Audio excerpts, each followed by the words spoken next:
Cricket বিশ্বে বড় এক চমক, যে নামটা এতদিন অস্ট্রেলিয়ার দলে নিশ্চিত মনে হতো, সেই গ্লেন ম্যাক্সওয়েলই নেই নতুন কেন্দ্রীয় চুক্তির তালিকায়। শুধু ম্যাক্সওয়েলই নয়, বাদ পড়েছেন আরও কয়েকজন পরিচিত তারকা। অন্যদিকে মাত্র কয়েকটি টেস্ট খেলার নতুন মুখরা জায়গা করে নিয়েছেন এই তালিকায়। তাহলে কি অস্ট্রেলিয়া বড় কোনো পরিবর্তনের পথে হাঁটছে, নাকি শুরু হয়েছে নতুন এক যুগ? অভিজ্ঞদের ছেটে ফেলে তরুণদের নিয়ে নতুন পরিকল্পনার আভাস দিচ্ছে ক্রিকেট অস্ট্রেলিয়া। চলুন জেনে নেই বিস্তারিত। অস্ট্রেলিয়ার ক্রিকেটে শুরু হয়েছে এক নতুন অধ্যায়। 2026-27 মৌসুমকে সামনে রেখে ক্রিকেট অস্ট্রেলিয়া প্রকাশ করেছে তাদের কেন্দ্রীয় চুক্তির নতুন তালিকা। আর সেখানে দেখা গেছে বড় কিছু চমক এবং কঠিন কিছু সিদ্ধান্ত। সবচেয়ে আলোচিত বিষয়, দল থেকে বাদ পড়েছেন তারকা অলরাউন্ডার গ্লেন ম্যাক্সওয়েল। দীর্ঘদিন ধরে সীমিত ওভারের ক্রিকেটে অস্ট্রেলিয়ার অন্যতম ভরসা হলেও এবার তাকে কেন্দ্রীয় চুক্তিতে রাখা হয়নি। যদিও তার জন্য টি-20 ফরম্যাটের দরজা এখনও খোলা রাখা হয়েছে, তবে এটা স্পষ্ট, বোর্ড এখন ভবিষ্যৎ পরিকল্পনায় নতুন পথে হাঁটছে। শুধু ম্যাক্সওয়েলই নন, এই তালিকা থেকে বাদ পড়েছেন আরও বেশ কয়েকজন পরিচিত নাম। উসমান খাজা, ল্যান্স মরিস, ঝাই রিচার্ডসন এবং ম্যাট শর্টের মতো ক্রিকেটাররাও জায়গা হারিয়েছেন।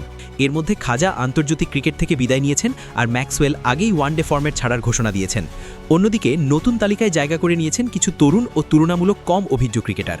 মাত্র 2টি টেস্ট খেলা ব্রেন্ডন ডগেট এবং 5 টেস্ট খেলা জ্যাক ওয়েদারওয়ার্ল্ডকে রাখা হয়েছে কেন্দ্রীয় চুক্তিতে। এছাড়া অ্যাশেজ সিরিজে দুর্দান্ত পারফরমেন্স করে নজর কাড়েন মাইকেল নেসের, যিনি ব্রিসবেন ও মেলবোর্ন টেস্টে মোট 10 উইকেট নিয়ে এই তালিকায় জায়গা করে নিয়েছেন। একইভাবে অফ স্পিনার টড মার্ফিও এই তালিকায় জায়গা পেয়েছেন। নাথান লায়নের ইঞ্জুরির সময় দলে সুযোগ পেয়ে ভালো পারফরমেন্স দেখিয়েছিলেন তিনি। এখন পর্যন্ত 7টি টেস্ট খেলেই বোর্ডের আস্থা অর্জন করেছেন এই তরুণ স্পিনার। এবারের কেন্দ্রীয় চুক্তিতে মোট 21 জন ক্রিকেটারকে রাখা হয়েছে, যা গত বছরের তুলনায় 2 জন কম। এই সংখ্যা কমানোর পেছনে একটি গুরুত্বপূর্ণ কারণ হল শীর্ষ খেলোয়াড়দের আরও ভালো পারিশ্রমিক নিশ্চিত করা এবং ফ্র্যাঞ্চাইজি লিগের টান থেকে তাদের দূরে রাখা। অস্ট্রেলিয়ার এই নতুন পরিকল্পনার পেছনে রয়েছে ভবিষ্যতের বড় লক্ষ্য। 2027 সালের অ্যাশেজ সিরিজ এবং বিশ্ব টেস্ট চ্যাম্পিয়নশিপের সামনে রেখে দল সাজাতে চাইছে তারা। এর পাশাপাশি বাংলাদেশ, নিউজিল্যান্ড, ভারত এবং দক্ষিণ আফ্রিকার বিপক্ষে গুরুত্বপূর্ণ সিরিজও রয়েছে তাদের সূচিতে।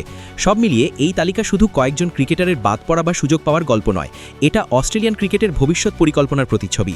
অভিজ্ঞতা আর তারুণ্যের মিশলে নতুন এক দল গড়ার পথে হাঁটছে তারা। এখন দেখার বিষয়, এই নতুন পরিকল্পনা কতটা সফল হয়। ম্যাক্সওয়েলের মতো অভিজ্ঞদের ছাড়া অস্ট্রেলিয়া কতটা শক্তিশালী থাকবে, নাকি নতুনরাই লিখবে সাফল্যের নতুন গল্প, সেটাই সময় বলে দেবে।